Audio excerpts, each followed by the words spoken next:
पूरे देश में एक खुशी का माहौल है कि जिस तरीके से कल हमारे 41 जो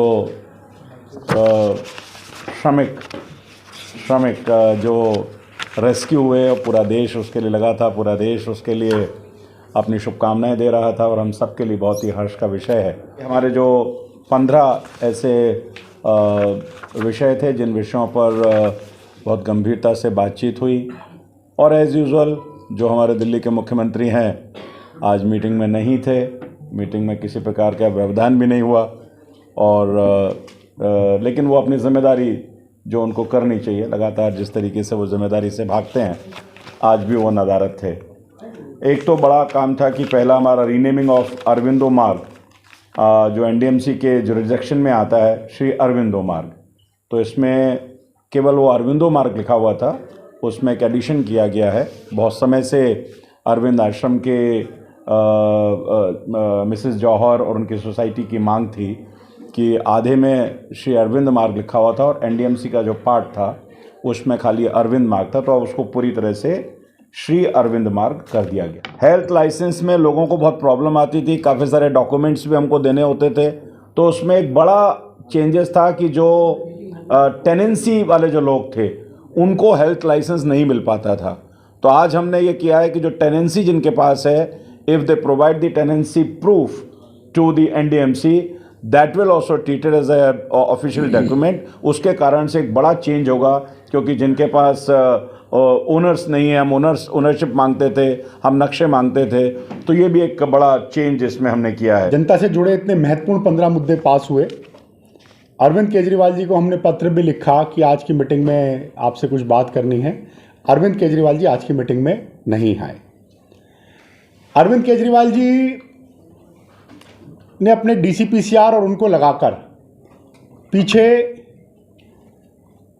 मेरे ऊपर कुछ, हमारे जो स्कूल चल रहा है जिसमें मेरी वाइफ डायरेक्टर हैं, उसको लेके कुछ आरोप लगाए जो निराधार थे। मैंने सोचा आज अरविंद केजरीवाल आएंगे तो मैं उनको कुछ प्रूफ दे दूंगा जिससे उनको ठीक हो जाएगा। बिलो द बेल्ट खेलने का स्वभाव है उनका, झूठे सच्चे आरोप लगाने का स्वभाव है।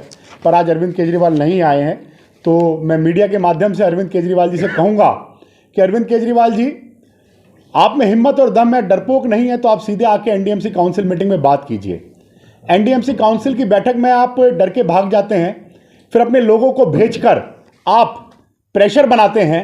ये मैं बड़ी जिम्मेदारी से कह रहा हूं अरविंद केजरीवाल जी, जिस दिन आपको चाहिएगा मैं उसके प्रूफ आपके सामने रख दूंगा। मैं चैलेंज करता हूं आपको, या तो आप राजनीति छोड़ें या मैं राजनीति छोड़ूंगा। जो प्रूफ मैं आपके सामने रखूंगा कि आपने अपने लोगों को भेज के किस तरह का दबाव बनाने की कोशिश करी और ये कहा कि कुलजीत चहल अगर तुम आवाज़ उठाओगे तो आपके स्कूल पर बाकी चीज़ों पर प्रहार होंगे, पर उनसे कुलजीत चहल और हम सब लोग डरने वाले नहीं हैं। अरविंद केजरीवाल और पार्किंग माफिया उसके इन्वॉल्व हैं।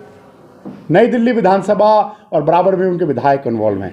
ऐसे पार्किंग लॉट्स हैं Sarojini Nagar, Khan market, CP, rail museum, Yashwant palace, Delhi Haat के सामने म्यूजिकल फाउंटेन और अनेक कितने ऐसे पार्किंग लॉट्स हैं जो आज तक अलॉट नहीं हो पा रहे, जिसमें इलीगल पार्किंग की कलेक्शन की जाती है। और अगर कुछ सुधार हो तो उसमें हमारे निश्चित रूप से हमारे एनडीएमसी के भी उसमें कुछ ऑफिसर्स मिले भगत और आम आदमी पार्टी के विधायक, दिल्ली के मुख्यमंत्री, उनकी सीधी इसमें इन्वॉल्वमेंट है। इसके फैक्ट्स हमारे पास हैं। आज उसी को लेकर सबने एनडीएमसी के काउंसिल के सभी लोगों ने हमने पत्र दिया और सर्वसम्मति से पास हुआ कि ये सेक्शन 9 की एक कमेटी बनी है। पहली बार ऐसा होगा एनडीएमसी के इतिहास में कि एनडीएमसी में भ्रष्टाचार की जांच के लिए, जिसमें मुख्यमंत्री पर सीधे भ्रष्टाचार के पार्किंग के आरोप हैं, उसमें सेक्शन 9 की कमेटी बनेगी जिसमें मेंबर्स और बाकी अधिकारी गण भी होंगे, जिसमें उसकी जांच करेंगे।